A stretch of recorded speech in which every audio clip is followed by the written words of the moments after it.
मथुरा के जिला बेसिक शिक्षा अधिकारी कार्यालय पर विद्यालय आवंटन की काउंसलिंग के लिए आए शिक्षकों ने जमकर हंगामा काटा। इन शिक्षकों को शैक्षिक अभिलेखों में छोटी छोटी गलतियों पर काउंसलिंग से बाहर कर दिया गया।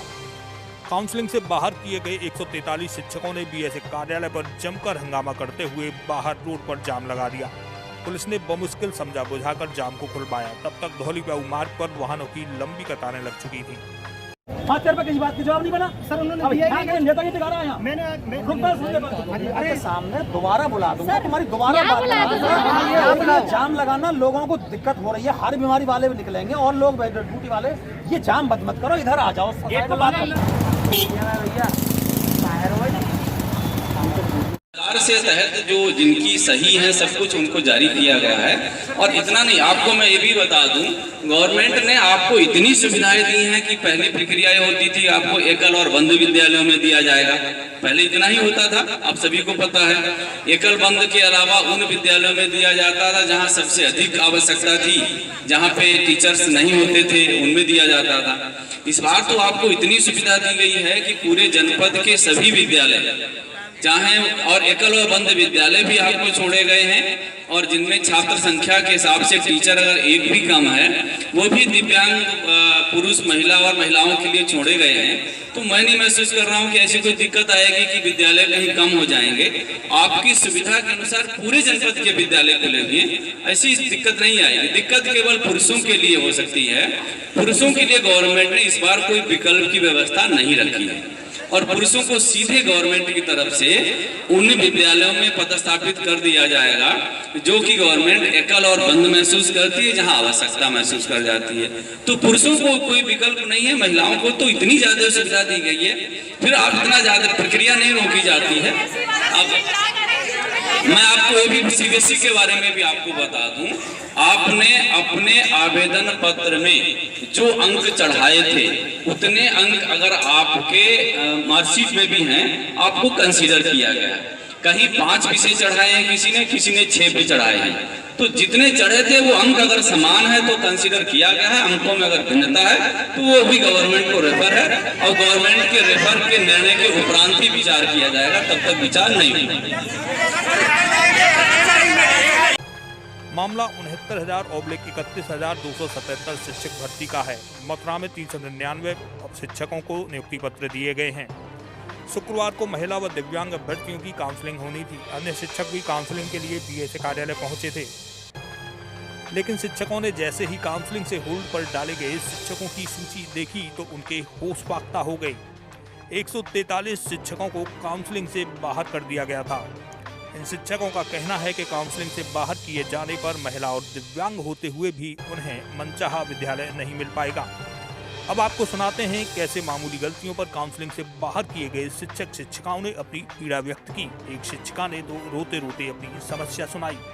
मेरा नाम गीता है, मेरे डॉक्यूमेंट में ओनली कुछ नहीं है, GITA है और GEET है, बस ये क्लरिकल मिस्टेक है, बस इसीलिए मेरी होल्ड पे कर दिया गया है। जब हम 16 सालों से नौकरी कर रहे हैं, 4 बार हमारी मानव संविदा पोर्टल पर वेरिफिकेशन हो चुका है, तब से तो अयोग्य थे, तब ये तो कमी नहीं दिखी सरकार को, या बीएसए डाइट प्रचार सर किसी को नहीं दिखी। आज क्यों दिख रही है? आज ऐसा क्या हो गया? 16 सालों से नौकरी कर रहे हैं हम तो, तब भी तो सहायक अध्यापक 3 साल 2015 में वीरपाल सर के सामने में सहायक अध्यापक बनी हूँ, तब भी मैं 8 दिन धरने में बैठी हूँ, तब जाके इन्होंने नियुक्ति लेटर दिया था मुझे।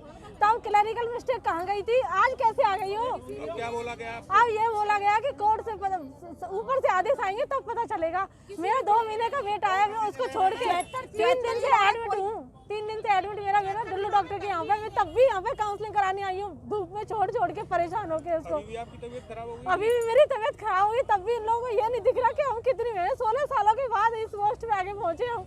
अब भी हमको क्यों परेशान किया जा रहा है? क्या नाम है? पुष्पा कुमारी है। अच्छा पुष्पा जी, क्या यहाँ पर इश्यू आ रहा है सामने? आपकी काउंसलिंग में शामिल नहीं किया गया है? हाँ सर, हम भैया होल्ड पे रख दिए गए हैं यहाँ पे, और छोटी छोटी मिस्टेकों की वजह से। अब जैसे मेरे फादर के नेम में मतलब 10th में तो डबल ई थी और आगे आई हो गई, तो इस वजह से रख दिया है। और एक जाति प्रमाण पत्र की वजह से कि मेरी शादी को 15 साल हो चुकी हैं, लेकिन मेरे पति की वजह मतलब ये कहा है कि है ना, पति का जाति प्रमाण पत्र लगा दिया गया है, मेरे पिता का थोड़ी लगेगा। आपको क्या कहा गया है, यहाँ पर काउंसलिंग में शामिल नहीं किया गया है, होल्ड पे रख दिया गया है। नहीं, कोई इन्होंने सब कुछ कोई वो नहीं दिया है, इन्होंने शांतिपूर्ण जवाब नहीं दिया है। आप एक बात, 74 जिलों में काउंसलिंग हो रही है, वहाँ पे ऐसी कोई बात नहीं आई है। सिर्फ एक इस जिले में, मथुरा जिले में ये प्रॉब्लम आई है। 140 बच्चे होल्ड पे रखे गए। मेरा नाम रविंद्र कुमार है। तो आप काय के लिए आए हैं अभी ऐसे? मैं यहाँ पे इसके लिए आया था, अपना अपॉइंटमेंट लेने के लिए। मुझे निवास प्रमाण पत्र के लिए रोका गया है, जबकि आगरा डिस्ट्रिक्ट में जिन बच्चों का निवास प्रमाण पत्र 2019 का है, उनको आज उन लड़कियों को स्कूल अलॉट कर दिए हैं और मथुरा में होल्ड कर लिया गया। ऐसा क्यों? दो जगह मतलब डिफरेंस नहीं आना चाहिए। दोनों जगह मथुरा है, आगरा है, दोनों both are in the UP, तो it should be same for each and everyone. Mathura में कितने लोग प्रभावित हुए? मथुरा में टोटल 143 बच्चों को होल्ड किया गया। कुछ वजह बताई गई है? ये लिखा गया है कि किसी के निवास प्रमाण पत्र में त्रुटि है, किसी के डॉक्यूमेंट्स में कोई प्रॉब्लम है। मेरा पर्सनल जो है ना, वो माइग्रेशन सर्टिफिकेट में है। निवास होल्ड पे हो, कब काउंसलिंग कराई जाएगी? कुछ अब इसके बारे में मतलब बीएसए ने और क्या दूसरे स्टाफ ने किसी ने कोई आश्वासन नहीं दिया अभी तक। होल्ड पे रखने का कुछ नुकसान होगा? हाँ, होल्ड पे यही है ना कि हमें स्कूल अलॉट नहीं होंगे अभी तक, जब तक हमारा ये क्लियर नहीं हो जाता है। मेरा नाम है प्रीति, PRITI लिखती हूँ मैं, और BA सेकेंड ईयर और फाइनल ईयर की में मैं PREETI है। बस इस मिस्टेक में मेरे को निकाल दिया है। मुझे नियुक्ति पत्र मिल गया था, मैं अटेंडेंस लगा रही थी, 8-10 दिन हो गए, डेली आ रही थी, और इस वजह से निकाल दिया गया। क्या नाम? सर हमारी ना जगह से मिस्टेक निकाल दी गई है। हमारे आप बताएं, आप हिंदी का एक नाम है हमारा, जैसे बबली, उस पर ना BA BLI बन सकता है, उसके बावजूद BA BLI भी बन सकता है ना। तो इन्होंने ना उसका बोल दिया कि नाम में मिस्टेक है। सर क्या मिस्टेक है इसमें? नहीं ना। मेरा नाम पूजा है। हमारे जो भर्ती हो रही है 31,277, उसमें से हम होल्ड किए गए हैं यहाँ पे। क्यों? हमारी काउंसलिंग होनी थी, इसलिए कि छोटी छोटी त्रुटियों को देखते हुए, और ये लोग जैसे त्रुटि क्या है? क्लैरिकल मिस्टेक है, वो क्लैरिकल मिस्टेक है। नॉर्मली पिताजी के नाम में बॉबिन प्रॉब्लम है, जैसे किसी का नाम आई से होता है, कभी EE होता है, वीर होता है, तो उसमें ऐसी छोटी छोटी प्रॉब्लम है। किसी भी जिले में नहीं हो रही है, 75 में से ओनली यही हो रही है। जो भी प्रॉब्लम है यही हो रही है। अच्छा, और तो हमारे साथ, हमारे भविष्य के साथ खिलवाड़ हो रहा है। तो आपने ज्वाइन लेटर मिल गया था आपको? नियुक्ति हो गई, साइन हो गई, साइन भी हो रही। ओनली ये विद्यालय आवंटन है, ओनली विद्यालय आवंटन है। एक सेकंड। हमारी नियुक्ति पत्र जो कि कोई एरर नहीं है, अपने नियम लगा के एरर बता रहे हैं। कोई भी समस्या है हमारे में, तो हमें पहले इन्फॉर्म करो, हमें समय दो, हमें बिठाओ, लेकिन हमें गुमराह किया जा रहा है। जैसे मैं विकलांग हूँ, पहले नंबर पे मेरी काउंसलिंग आएगी, लेकिन मेरा विद्यालय किसी और को दे दिया जाएगा। ये है, पैसा कमाना चाह रहे हैं, भ्रष्टाचार हो रहा है। बेसिक शिक्षा अधिकारी वीरपाल यादव ने कहा कि हाईकोर्ट के आदेश के क्रम में आवेदन फॉर्म व शैक्षिक अभिलेखों में त्रुटि वाले अभ्यर्थियों को काउंसलिंग से बाहर रखा गया है। प्रकरण से बेसिक शिक्षा सचिव को अवगत करा दिया गया है। वहां से निर्देश मिलने के बाद ही अग्रिम कार्यवाही की जाएगी। ये असल में अभी इस जो भर्ती प्रक्रिया के दौरान ये माननीय उच्च न्यायालय का एक आदेश आया था कि जैसा कि पिछले वर्षों में कई बार होता रहा है कि कैंडिडेट के जो ऑनलाइन फॉर्म्स हैं उनमें त्रुटियां आती हैं या इनके डॉक्यूमेंट्स में भिन्नता पाई जाती है, तो उस संबंध में एक निर्देश जारी हुआ हाई कोर्ट से कि कोई भी त्रुटि मान्य नहीं होगी। इसके लिए कोई भी प्रक्रिया माननीय उच्च न्यायालय ने कहा था हम रोक नहीं सकते त्रुटि सुधार के लिए। तो अभी जो हमारी प्रक्रिया चल रही थी 31,277 नियुक्ति के संबंध में, उसमें जो भी त्रुटियां पाई गई हैं जिन अभ्यर्थियों की, उनको फ़िलहाल जो है रोक दिया गया है और उनकी जो त्रुटियां हैं, जो संदर्भ हैं, वो सचिव बेसिक शिक्षा परिषद लखनऊ को प्रेषित कर दिए गए हैं और वहाँ से जो निर्णय आएगा इनके संबंध में, इनको कंसीडर करने के बारे में, वो इनको यथाशीघ्र बता दिया जाएगा। ये लोग इस बात को अभी मुझे लगता है कि समझ नहीं पा रहे हैं या मानने को तैयार नहीं हैं कि हमारी त्रुटियां हैं, जबकि वास्तविकता में इनकी त्रुटियां जो है कई बार सघन परीक्षण किया गया है इनके दस्तावेजों का, उनमें त्रुटियां मिली हैं।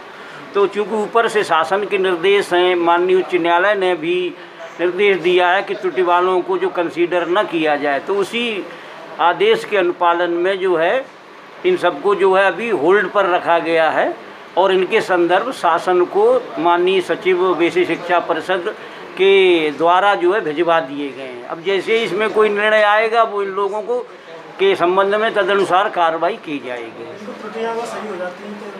नहीं, अगर त्रुटियां वहाँ से सही हो जाती हैं, वो लोग हमको निर्देश देते हैं शासन से या सचिव विशेष शिक्षा परिषद के, तो इन पर पुनर्विचार किया जाएगा, इनकी नियुक्ति पे पुनर्विचार किया जाएगा। क्योंकि अभी शासन से जितना भी समय लगता है तब तक अभी हम कुछ कह नहीं सकते इसके बारे में। जो भी निर्णय वहाँ से आएगा वो लागू होगा। कितने ऐसे शिक्षक? अरे 139 139, यानी क्या मांग कर रहे हैं?